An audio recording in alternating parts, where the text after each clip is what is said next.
Hello students, welcome to e-learning platform from Mechanical Engineering Department.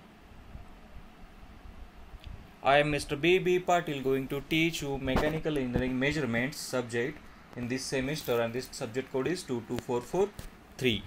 Today we will start with our unit number 4, that is flow measurement. Okay, and it mainly includes types of flow meters, selection criteria for flow meter and classification, then flow meters in this application and construction of orifice meter, venturi tube, segmental wedges, pitot tube and dowel tube. Okay, then variable flow meters in this construction working in principle of rotameter and anemometer.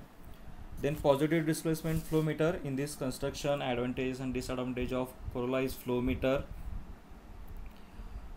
oscillating piston flow meter, rotating vane flow meter. Okay, and finally ultrasonic flow meter in this application and construction of Doppler and transit time ultrasonic flow meter. Okay, so this is outline for flow measurement. Okay. तर flow measurement या युनिटमध्ये आता आपण इतके सगळे points बघणार आहोत. So we start with introduction. आपल्याला फ्लो मेजरमेंट बऱ्याच ठिकाणी बघायला मिळतं, जसं की आपलं साधं घरगुती वॉटर कनेक्शन जरी असलं तरी त्याला तिथं मीटर असतं, म्हणजे फ्लो मेजर करण्यासाठी. किंवा आपण साधं पेट्रोल पंपावर जरी गेलो तरी पेट्रोल हे कसं आपल्याला तिथं फ्लो मेजर, म्हणजे पेट्रोल हे कसं आपल्याला मेजर करूनच दिलं जातं. ओके, तर ही काही सिम्पल असे एक्झाम्पल आहेत फ्लो मेजरमेंटची. किंवा इंडस्ट्रीत किंवा लॅबमध्ये देखील बऱ्याच ठिकाणी फ्लो मेजरमेंट केलं जातं. Okay, in many situations accurate measurement of fluid flow is required, such as in domestic water supply, water flowing in canal, air flow to an IC engine, petrol delivered to an automobile, okay, blood flow in human body, beside the industrial and laboratory needs. Okay. तर flow measurement हे खूप गरजेचं आहे बऱ्याच ठिकाणी. Even आपलं blood flow जो आहे ह्युमन बॉडीमधला ते सुद्धा मेजर करणं गरजेचं असतं बऱ्याच वेळेला. किंवा जसं आधी सांगितलं की पेट्रोल असेल, आपल्या गाडीत भरणं असेल, किंवा घरगुती वॉटर सप्लाय असेल, या बऱ्याच ठिकाणी फ्लो मेजरमेंट करणं काय असतं गरजेचं असतं. ओके, हे सोडून आपली इंडस्ट्रियल आणि लॅबोरेटरीसुद्धा मध्ये काही त्याचे ॲप्लिकेशन्स आहेत, यूज आहेत. तर ॲक्च्युली फ्लो मेजर करतो किंवा फ्लो म्हणजे काय, किंवा फ्लोईंग मीडियम कुठले आहेत. फ्लोईंग मीडियम कुठले आहेत, एक म्हणजे आपलं लिक्विड आहे. ओके, त्यानंतर गॅस. ओके, गॅसचा फ्लो देखील आपल्याला बऱ्याच ठिकाणी मेजर करावा लागतो, गॅस फ्लो आहे.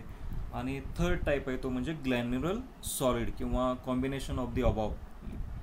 म्हणजेच काय, एक स्लरी टाईप जे मटेरियल असतं, जेली टाईप, त्याला तो देखील फ्लो असू शकतो. ओके, तर हे 3 फ्लोईंग मीडियम्स आहेत, लिक्विड, गॅस आणि ग्लॅन्युलर सॉलिड.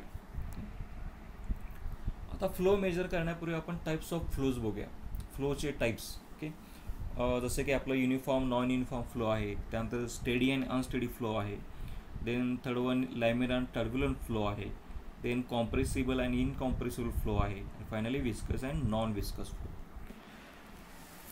तर युनिफॉर्म आणि नॉन युनिफॉर्म फ्लो म्हणजे काय.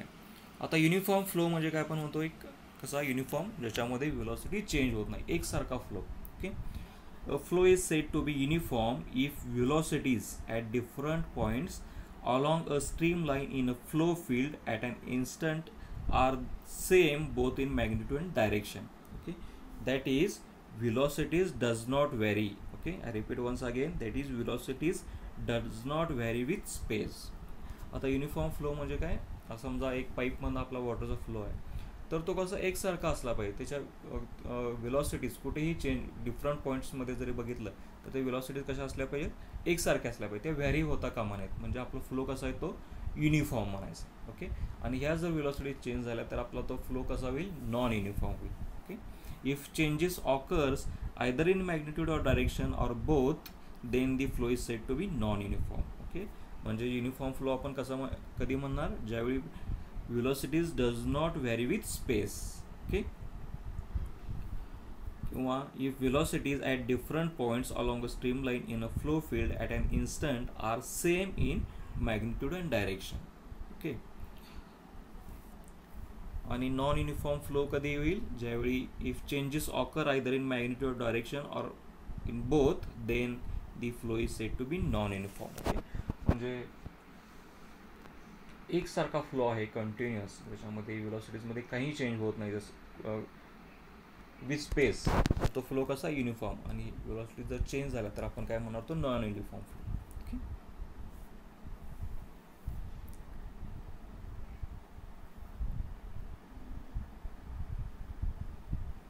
Then steady and unsteady flow. Steady flow आता आपण म्हणतो की फ्लो कसा स्टेडी आहे. Okay. When there is no change in flow parameters. Okay. आपण म्हणतो एखादा फ्लो स्टेडी आहे, कंटिन्युअस स्टेडी फ्लो आहे, म्हणजे काय होणार, ज्या फ्लोमध्ये फ्लो पॅरामीटर्स म्हणजे की कसं, फ्लो पॅरामीटर्स म्हणजे कुठले, व्हेलॉसिटी किंवा प्रेशर ऑफ फ्लुइड असेल, ह्या काय होत नाहीत, चेंज होत नाहीत, ह्या कंटिन्युअस कॉन्स्टंट एकसारख्या राहतात, म्हणजे तो फ्लो कसा स्टेडी आहे. There is no change in flow parameters, that is velocity and pressure of fluid with respect to time at a point, then the flow is said to be steady. Okay. And variations in parameters with time make the flow unsteady. Okay. म्हणजे आपला flow steady कधी असणार, ज्यावेळी आपलं flow parameters म्हणजे velocity असेल, pressure असेल, हे कसं असणार आहे, त्याच्यामध्ये काही चेंज नसणार आहे विथ रिस्पेक्ट टू टाईम, ते एकसारखं असणार आहे. तुमचं प्रेशर, व्हेलॉसिटी एकसारखं फ्लो होत असेल त्यावेळी फ्लो आपला कसा स्टेडी आहे. आणि ह्याच्यामध्ये जर काही चेंज झाला फ्लो पॅरामीटर्समध्ये, म्हणजे जसं की व्हेलॉसिटी असेल किंवा pressure with respect to time, तर तो फ्लो आपला कसा होईल, अनस्टेडी होईल. ओके. त्यानंतर laminar and turbulent flow. In laminar flow the fluid particles moves in a layers without interfering with the motion of fluid particles in the adjacent layer. आता laminar flow म्हणजे कसं आहे की एकसारखा, म्हणजे समजा आपण आपलं वॉटर इन द रिव्हर किंवा नदीतलं पाणी आहे ते एकसारखं फ्लो होते, म्हणजे ते जे लेअरचे असतात कशा आहेत, एकसारखं, ते अजिबात डिस्टर्ब होत नाहीत, तर ह्याला म्हणायचं लॅमिनार फ्लो. ओके. म्हणजे fluid particles moves in a layers without interfering with the motion of fluid particles. Okay.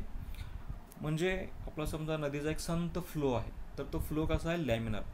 पण तोच समजा फ्लो डिस्टर्ब्ड असेल किंवा आपलं in the times of flood, ज्यावेळी पुराच्या वेळी तो फ्लो कसा डिस्टर्ब्ड असतो, म्हणजे तो कसा असतो, टर्ब्युलंट असतो.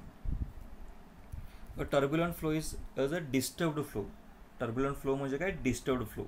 आणि लॅमिनार फ्लो म्हणजे कसं आहे, तो continuous without interfering the motion of the fluid particles, म्हणजे संत एकसारखा फ्लो आहे, त्याला म्हणायचं लॅमिनार. आणि turbulent means disturbed flow in which there are random velocity fluctuations on the top of the average flow. Turbulent flow occurs when the flow velocity is high and the particles no longer flow smoothly in layers and turbulence effect occurs. तर आता laminar flow, आता डायग्राममध्ये बघा, हे जे fluid particles किंवा layer जे आहेत एकसारखे फ्लो होत आहेत, हे आपल्या ॲडजस्टंट लेअरला अजिबात काय करत नाही, डिस्टर्ब करत नाहीत. आणि तस टर्ब्युलंट फ्लोमध्ये कसं आहे, तुमच्या व्हेलॉसिटीज कशा आहेत दिसते आपल्याला, तो फ्लो कसा आहे, डिस्टर्ब्ड आहे, म्हणजे इथं जे लेयर्स आहेत ते एकमेकाला काय करतात, डिस्टर्ब करत आहेत. ओके. म्हणजे हा टर्ब्युलंट फ्लो कसा डिस्टर्ब्ड फ्लो आहे. आणि लॅमिनार फ्लो कसा आहे, तुमचं कंटिन्युअस एकसारखा आहे. Okay. Fluid particles moves in a layer. Okay. So this is laminar and turbulent flow. Then next type बघूया फ्लोचा, तो म्हणजे कॉम्प्रेसिबल आणि इनकॉम्प्रेसिबल फ्लो. आता कॉम्प्रेसिबल फ्लो कधी म्हणणार आपण, when the density of the fluid, okay, when the density of the fluid varies with pressure, it terms as a compressible flow.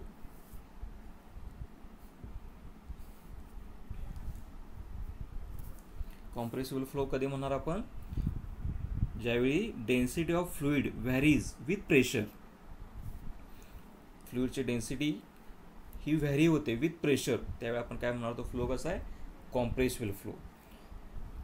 Otherwise it is incompressible. Okay.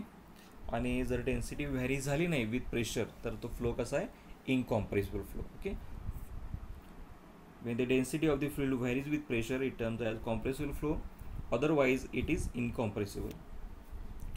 Flow of air through a ventilator can be treated as a incompressible. Flow of air through a ventilator can be treated as a incompressible, but under larger pressure difference it becomes compressible. Okay. म्हणजे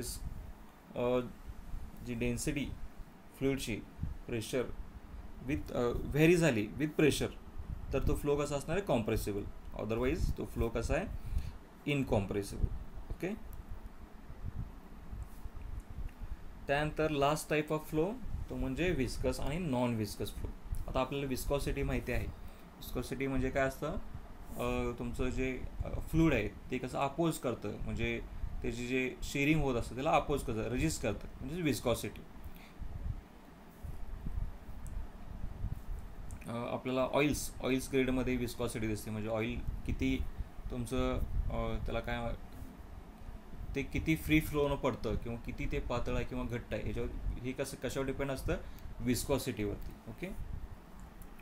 Wien the viscosity of the fluid is 0 it is termed as a non viscous. म्हणजे viscosity 0 आहे त्यावेळी आपण काय म्हणतो, flow कसा आहे non viscous. म्हणजे समजा वॉटर असेल, हे कसं आहे ह्याच्यामध्ये विस्कॉसिटी नाही आहे त्यामुळे त्याला कसं असतं नॉन विस्कस फ्लो. ओके. आणि किंवा ऑइल्स वगैरे हे जे असतात ते कसे असतात, ते पटकन त्याचं शेअरिंग होत नाही किंवा तो फ्लो होत नाही, हे कसे आहेत विस्कस फ्लो आहे. Okay. When the viscosity of the fluid is 0 it is termed as a non viscous, otherwise it is viscous.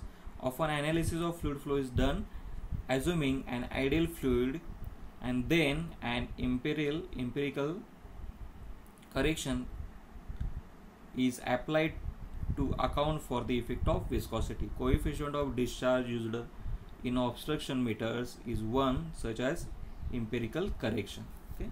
तर हा फायनल टाइप्स ऑफ फ्लो होता. म्हणजे आपण म्हणू शकतो की एखादा फ्लो विस्कस आहे.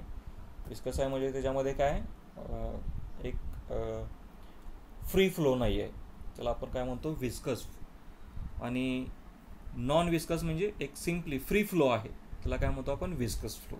ओके. म्हणजे जिथं विस्कॉसिटी फ्लुइडची 0 असेल त्यावेळी आपण काय म्हणणार फ्लो कसा आहे तो नॉन विस्कस आहे. ओके. किंवा जशी विस्कॉसिटी वाढत जाईल तसं तो आपला काय फ्लो काय होणार आहे विस्कस होत जाणार आहे. Okay. So this is viscous and non viscous flow. So these are the types of flows. Okay. आपण नेक्स्ट व्हिडिओ लेक्चरमध्ये आता आपण हे फ्लो मेजर करण्याचे मीटर्स फ्लो मीटर्स बघणार आहोत. Okay. So we will stop here. Thank you.